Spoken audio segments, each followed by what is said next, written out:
کہ معزز دوستو، آج سے قریباً 26 سال پہلے کی بات ہے کہ پاکستان آرمی میں ایک دھوبی بھرتی ہوا جو لانڈری کا کام کرتا تھا اور مختلف آرمی کے اعلیٰ درجے کے آفیسر سے اس کے بڑے اچھے تعلقات تھے، مگر حقیقت میں وہ انسان بھارتی خفیہ ایجنسی را کا انتہائی اہم ایجنٹ تھا۔ 26 سال تک وہ بندہ انتہائی خفیہ معلومات کسی نہ کسی طرح آگے بھارتی آرمی چیف کے ایک جنرل کو پہنچاتا رہا، مگر پاکستان کی آرمی اور ISI نے آج تک نہ اس کو پکڑا اور نہ کچھ کہا۔ وہ بھارتی جاسوس پاکستان کے جنرل سے اتنا گھل مل گیا کہ کچھ باتیں اس کے کانوں میں انتہائی خفیہ پڑ جاتی اور وہ انہیں آگے پہنچا دیتا۔ بھارت میں اپنی فوج کے اعلیٰ عہدوں پر بیٹھے 3-4 لوگوں کے گروپس میں اس کے خاص تعلقات تھے۔ 26 سال تک وہ یہی سب کچھ کرتا رہا۔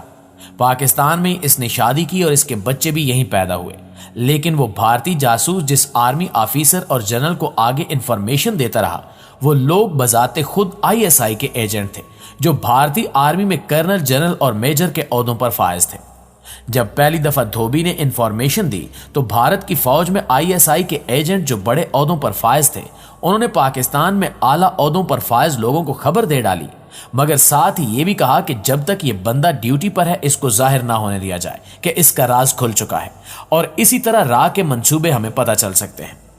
اس طرح وہ جو انفارمیشن دیتا ISI کے ایجنٹ اس کو تبدیل کر کے آگے بھارتی آرمی کو دے دیتے اور انہیں اپنے فائدے کے لیے استعمال کرتے۔ اسی چیز کو روکنے کے لیے پاکستانی میڈیا میں غداروں اور سیاستدانوں پر پیسہ بہایا جاتا ہے تاکہ ISI اور آرمی کو بدنام کر کے قوم کی نظروں میں گرایا جا سکے، مگر اس منصوبے میں نہ وہ پہلے کامیاب ہوئے اور نہ انشاءاللہ کبھی آئندہ ہوں گے۔ پیارے ساتھیوں، سید احمد ارشاد ترمذی جن کا تعلق ISI سے تھا، وہ اپنی ایک تحریر میں لکھتے ہیں کہ وفاقی دارالحکومت اسلام آباد میں کئی ممالک کے سفارت خانے موجود ہیں اور دنیا کے متعدد سفارت خانوں میں اپنے عملے کے بچوں کو ابتدائی تعلیم و تربیت کی غرض سے امبیسی اسکول بھی کھول رکھے ہیں،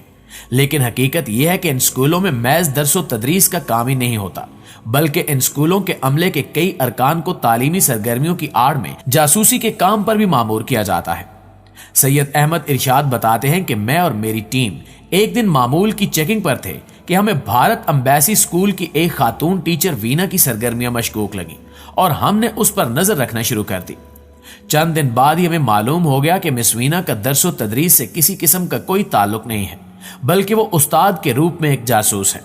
لہٰذا سانپ کو بل سے باہر نکالنے کے لیے ہم نے منصوبہ تیار کیا اور ایک ہندو پاکستانی خاتون کو اپنے بیٹے بھارتی امبیسی کے اسکول میں داخل کروانے پر رضامند کر لیا۔ تمام منصوبہ سمجھا کر ہندو پاکستانی خاتون نے بیٹے کی تعلیمی سرگرمیوں پر پریشانی اور دوسرے تیسرے روز اسکول میں آنا جانا شروع کر دیا اور جلد ہی مس وینا کے قریب ہو گئی، اور پھر ایک وقت آیا کہ دونوں قریبی سہیلیوں کی صورت مارکیٹوں میں، شاپنگ پارکوں میں چہل قدمی اور سنیما میں فلم دیکھنے جانے لگ گئی۔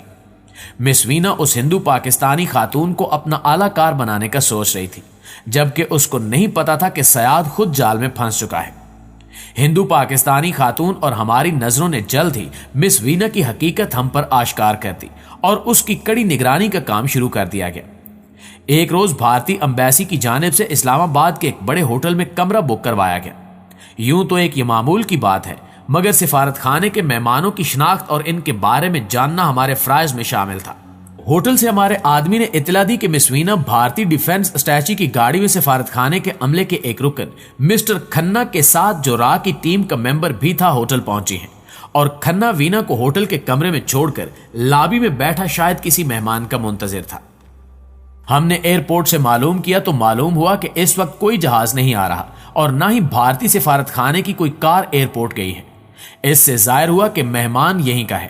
ہماری ٹیم نے ضروری ساز و سامان کے ساتھ اپنی پوزیشن سنبھال لی۔ چند لمحوں کے بعد پرویز نامی ایک پاکستانی نوجوان جس کے چہرے سے پسینہ اور خوف ٹپک رہا تھا، ہوٹل کی لابی میں داخل ہوا۔ مسٹر کھنہ نے آگے بڑھ کر بڑی گرم جوشی سے اس کا استقبال کیا اور کہا کہ آئیے پرویز صاحب، ہم تو آپ کے دیر سے منتظر ہیں، اور اسے کمرے میں لے گیا جہاں مس وینا موجود تھی۔